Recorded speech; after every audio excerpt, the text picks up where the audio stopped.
Okay.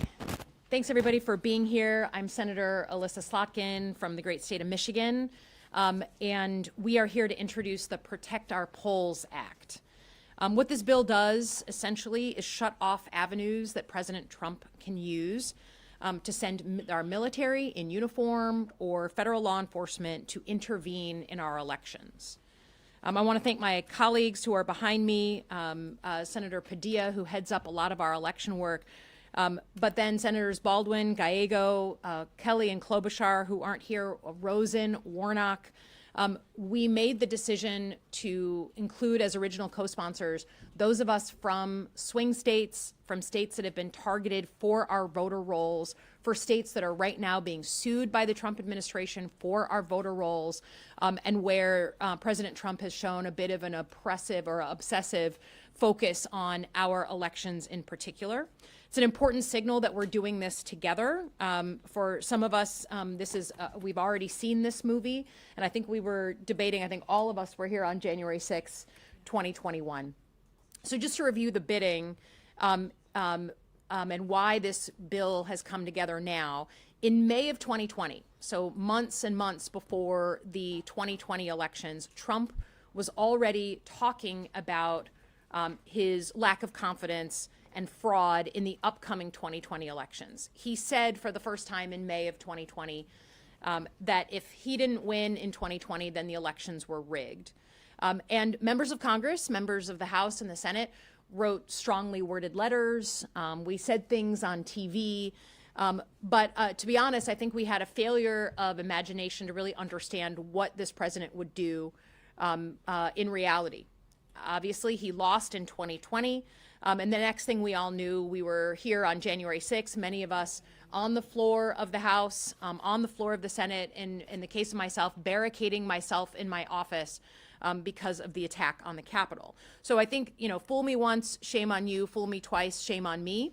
And what we have done today is an attempt to try and curtail the president's ability to send uniformed military or federal law enforcement to our polls. In the last 6 months alone, the president has said that the 2020 elections were rigged over 100 times, including just this week. In the State of the Union, where we were all sitting on the House floor, he said again, if my side doesn't win in November of 26, then the elections were rigged.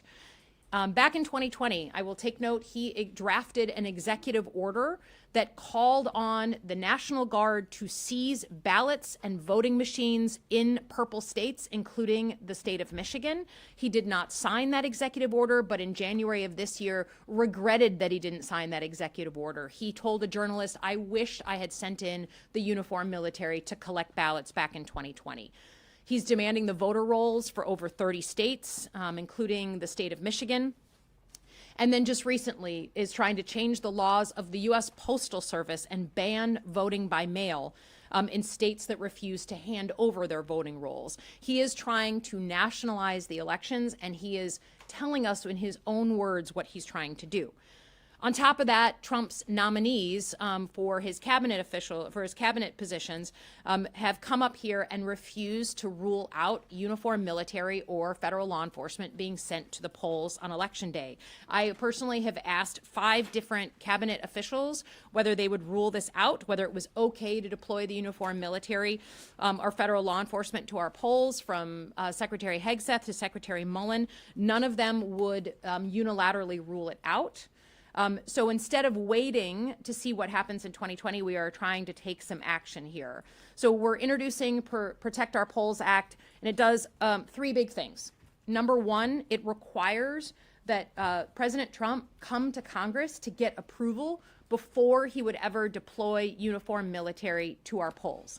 There is only one legal way to send uniformed military to the polls on our books, and that is to, quote, repel armed enemies of the United States.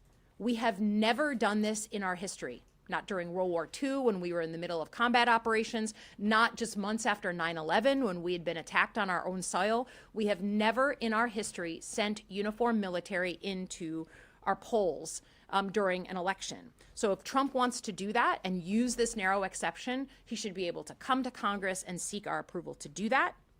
Number two, it cuts off any funding for the uniformed military or federal law enforcement to seize ballots or voting machines. It is already illegal for uniformed military to touch and seize ballots and voting machines. It breaks the chain of custody and therefore threatens the enfranchisement of those voters. It makes it easier to have those votes thrown out. It is illegal right now. And we want to make sure that that is reinforced in law and that not a single taxpayer dollar can be used in any of that illegal activity. And then number three, this bill protects our service members from illegal orders. If Trump goes ahead and tries to send our uniformed military to collect votes, to collect voting machines, this bill is meant to protect them from that illegal order, which has obviously been a big thing for me, Senator Kelly, and others. So what this comes down to is Congress trying to make it impossible for the president to steal an election. Now, the reason we're doing this today, and I'm happy to talk about it once I hand it over to the team, and not doing this in any other body or in a bipartisan way, I actually tried 3 different times through the NDAA amendment process to bring up versions of this bill. We tried, and on a party line vote, all 3 of those amendments failed just last week in the NDAA markup. So we're here doing this as swing states because we think the most important thing we need to do as senators is protect our polls, protect our democracy in this election year. So with that, I'm going to hand it over to Senator Baldwin. Thank you, Senator Slotkin, for your leadership on this. I want to take a moment to underscore why this legislation is so necessary. For a year and a half, we've seen President Trump use and abuse the full force of the federal government to get what he wants. We've seen him deploy thousands of federal agents like ICE and the National Guard troops to create chaos in American cities across this country. We've also seen President Trump undermine our free and fair elections.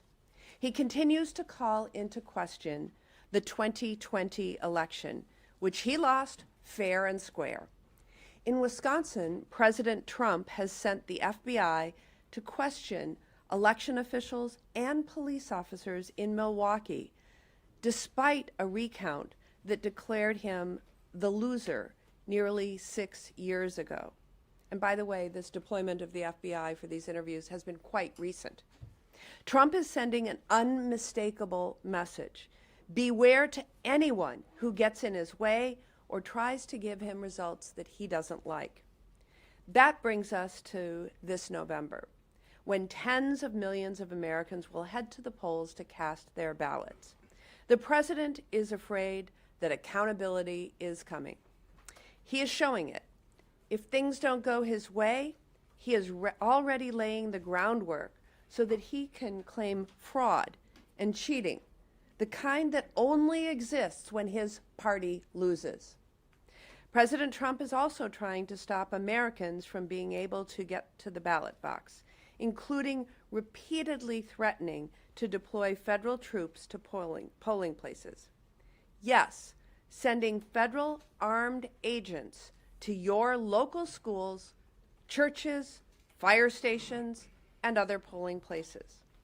Just this weekend, Homeland Security Secretary Mullen said that he wouldn't rule out having ICE at the polls. We cannot allow that to happen. And that is why I am so proud to introduce the Protect Our Polls Act alongside Senator Slotkin to stop this president from sending federal troops or armed agents into our polling places. Americans want to be able to vote freely without Donald Trump sending in armed troops to stop them. The only reason for the military to be at our polling places is intimidation. The only result will be stopping eligible and legal voters from showing up and having their voices heard. We all agree that our democracy works best when more Americans participate. Congress must step up and work to protect Americans' rights to show up to the ballot box and have their voices heard. That starts by stopping President Trump from using the U.S. military and federal agents to intimidate eligible voters. And with that, I'm going to turn it over to Senator Padilla. Thank you, Senator Baldwin. Thank you, Senator Slotkin, for organizing us and leading us in this important effort. Before I get into my prepared remarks, just 2 points of clarification. Number one, I'm the only member up here who was not here in the Capitol on January 6th. My appointment to succeed Vice President Harris had been announced, so I was at home in Los Angeles working on transition, watching with my kids the developments of January 6th unfold and having to answer the question to them. Dad, really? That's where we're going? Yes. We choose to come, we choose to serve because we care about our democracy and we will defend it. The other point of clarification is breaking news. California is not a swing state. But that hasn't kept President Trump from attacking California at every turn, including but not limited to the integrity of our elections, which brings me to the point of today. So let's be clear right from the start. The right to vote includes the right for citizens to be able to cast their ballot free from harassment, free from threats, and free from intimidation. There is no place at our polling sites for federal troops or federal law enforcement, including ICE. Their deployment to intimidate eligible voters is already against the law. And it's been the law of the land for a long time now, dating back to the Civil War. The law could not be clearer. But we know that Donald Trump and his administration does not have respect or appreciation for the rule of law, which is why we need to pass the Protect Our Polls Act, so Congress can stop any attempts by the president to use federal forces to intimidate voters or interfere with our elections. And no, folks, this is not a hypothetical concern. Trump has been clear that he expects the next DNI to continue investigating the big lie. Just imagine what Bill Pulte might do with sensitive information at his fingertips, whether it's attacking opponents or finding new dangerous ways to advance Donald Trump's conspiracy theories and efforts to, quote, take over elections. Now, after the 2020 election, Donald Trump did indeed want to send troops to polling places to seize voting machines. And as you've heard recently, he's publicly said that he regrets not doing it. This is not a hypothetical. Trump former advisor Steve Bannon has publicly declared, quote, "You're damn right we're going to have ICE surround the polls come November." And every time Secretary Hegseth and Secretary Mullen are asked about sending federal troops to election sites, we hear a lot of hemming and hawing. We hear a lot of dodging and deflecting, but they leave the door open to the possibility and we need to slam it shut. Every American and every member of Congress should be concerned because it's clear what they're doing. They're laying the groundwork to try to justify the presence of federal agents at polling places around the country. And let's not pretend for a second that this has anything to do with election security. Because first, it is already illegal for non-citizens to vote in federal elections. And second, despite years of conspiracy theories from Trump and his allies, there is zero evidence of massive voter fraud. So this is not about election security, it's about intimidation, plain and simple. And with the public support for this administration plummeting after 18 months of the public watching the chaos, the brutality, the overreach, the grifting, and yes, skyrocketing cost of living, intimidating voters apparently is the last card they have left to play as they desperately try to hold on to power after the midterm elections. But Democrats will not allow that to happen. The right to vote is the very foundation of every other right that we hold dear, and we're going to protect it. Let's pass the Protect Our Polls Act. And now I'll turn it over to my friend and colleague from my neighboring state of Arizona, Senator Ruben Gallego. Thank you, thank you. A swing state.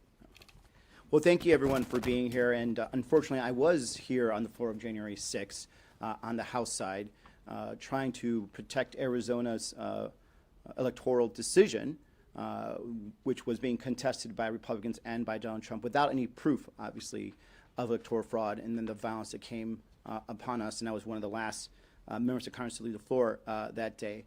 Even before that, I'm a very proud Marine, served in the United States Marine Corps in Iraq. One of the things that I'm very proud of is that I served to protect the Constitution of the United States and our democracy. I swore that oath.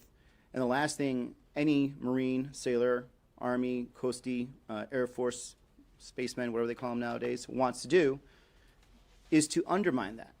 You know, we're here to protect democracy. We're not here to undermine democracy. Secondarily, when you start sending our military to the polls, when you start sending our military to do civilian enforcement of some sort, you're going to undermine the support of the military. We're no longer going to be the most trusted entity in this country, according to voters and according to everyday Americans. We're going to be seen as partisan. And this is not something that we are just thinking about. It's something that we've seen across the country, across the world, I should say. In many parts of the world where the military has been used to suppress their local citizenry, to turn over elections, to actually take ballots, that has happened, what you have seen is plummeting support for the armed services, where the armed services now becomes akin to being part of a partisan political party instead of being there for service to your country.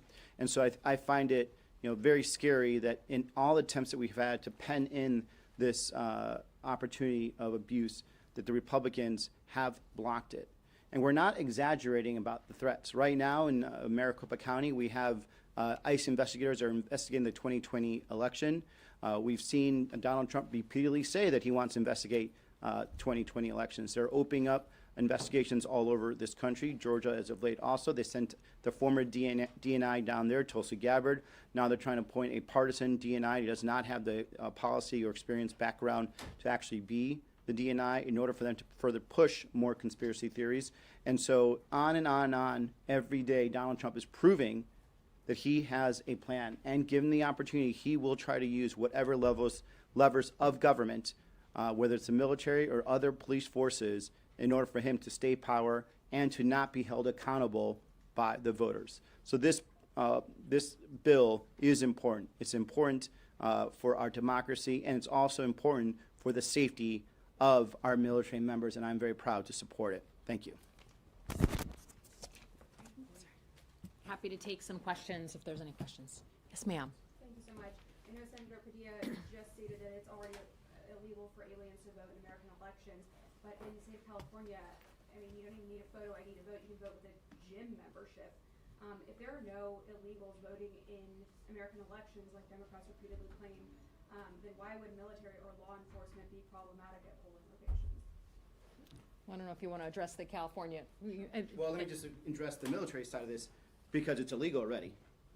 So we have a law that says you cannot have military seize, be appointed places or seize ballots. It's illegal. Number two, as I just stated, when you have the military involved in this type of partisanship and this type of essentially abuse by the president or by any president, you're actually going to deteriorate the power of the military. It's no longer going to be a nonpartisan organization that our civilians are always going to trust. It's going to end up being a partisan organization. This time it'll be Republican, maybe next time it'll be a Democrat. What you're going to end up seeing is more and more the public saying, I don't want my kids to join the military because it's just going to be used to go after citizens that are just trying to vote. That's why you do it. And can I just say, as we have been reviewing the so-called Save America Act, we've been privy to a lot of very in-depth reviews of voting in states like Utah, where they did a thorough review, in Louisiana, looking at the registration lists and finding next to zero instances of people who were not U.S. citizens trying to participate or successfully participating in elections. So there's an exaggerated sort of conspiracy out there, in my view, of meant to justify bringing in ICE or bringing in National Guard, which will only serve to intimidate legal and eligible voters. And we just can't allow that to happen. But I would recommend that people really, who want to be informed about this, look at how incredibly rare it is for somebody to endeavor to register to vote if they're not a U.S. citizen, or to actually, once registered, if that were to happen. It's so incredibly rare. And the intimidation impact would really not be insignificant. It will lead to lots of eligible voters deciding not to cast their ballot. So I just think it's really important that you look very closely at the data that is out there. Yes, sir.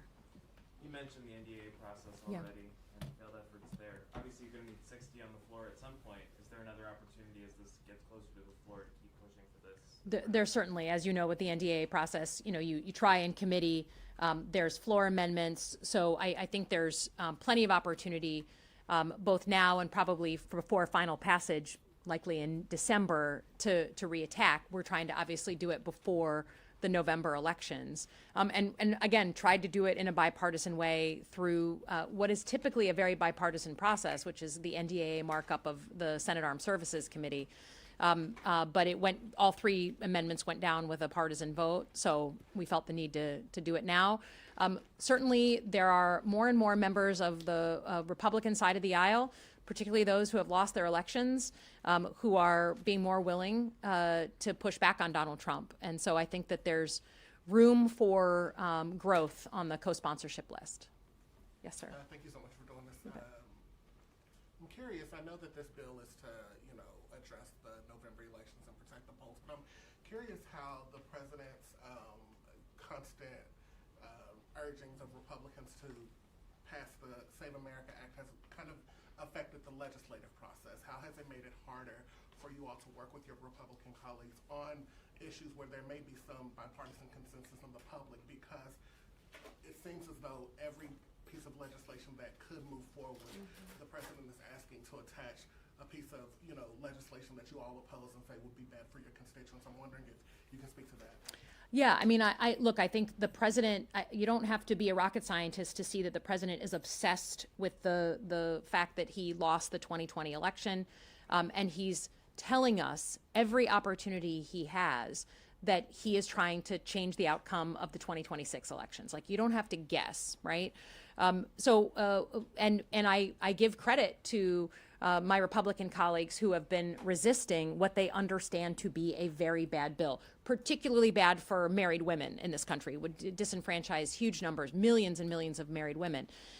But I think there are plenty of places where we could move bipartisan bills forward, things that just make sense, that should be passing unanimously. But because the president is trying to dictate and get this done under the wire, he's affecting things. Because he can't get the SAVE Act done, he's now turned to the Postmaster General and the post office folks and tried to say, well, you can't vote by mail unless I approve it. And the Postmaster General approves it. So he's trying and bobbing and weaving every way he can. And certainly there's probably 30 pieces of legislation we can come up with today that would be bipartisan, ready to go. But the president is trying to dictate what he wants to swing the outcome of the elections. You bet. Joey. Thank you, Senator. You previously called the attention of the president for urging troops to resist illegal orders. I'm wondering if this doesn't pass and the president does direct troops to go to polling sites. Do you have a message to the troops of what they should do? I mean, I think, look, I stand by the video that myself and Senator Mark Kelly and others made in November. We were quite literally quoting the Uniform Code of Military Justice. Right now, it is illegal for uniformed military to seize ballots or voting machines. It's illegal. And actually, it's one of the few places in law where individual soldiers can be held personally liable with up to 5 years in prison. So it's already enormous risk if the president sends troops in against the law, those individual troops that are taking those ballots and machines can be prosecuted individually. Very rare in our. So my message to the troops is go with your training. Your training from the very beginning when you start service is that if you are asked to do something illegal, you have a responsibility to push back, to go speak to your local JAG officer and get guidance when you need it. And that goes for whether you're prosecuting things down in South America, in the Middle East, or whether you're in uniform and being sent into the United States, claiming to be involved in protecting our polls. Ask those tough questions. That's what the training calls you to do. So I stand by that message, and I think there is nothing more important, I think, in my job in protecting our democracy. And we're putting this out there and being so clear about it now so that there's no question that if the president tries to do this and tries to send ICE or the uniformed military into our polls, that the American public is immunized against that idea. And if the president feels like there's such a threat, right, that he needs to send in the uniformed military for the first time in our history, come to Congress and show your work. Show your math. Explain to us what's such a threat that we didn't need to send in uniformed military after 9/11. Or during World War II, in the middle of world wars, we managed to help hold our democracy. We have every ability to do that now. And our uniformed military do not want to be sent into their own states, their own communities, to do something illegal, and they shouldn't. Any last question? Okay, thanks everybody. Appreciate it.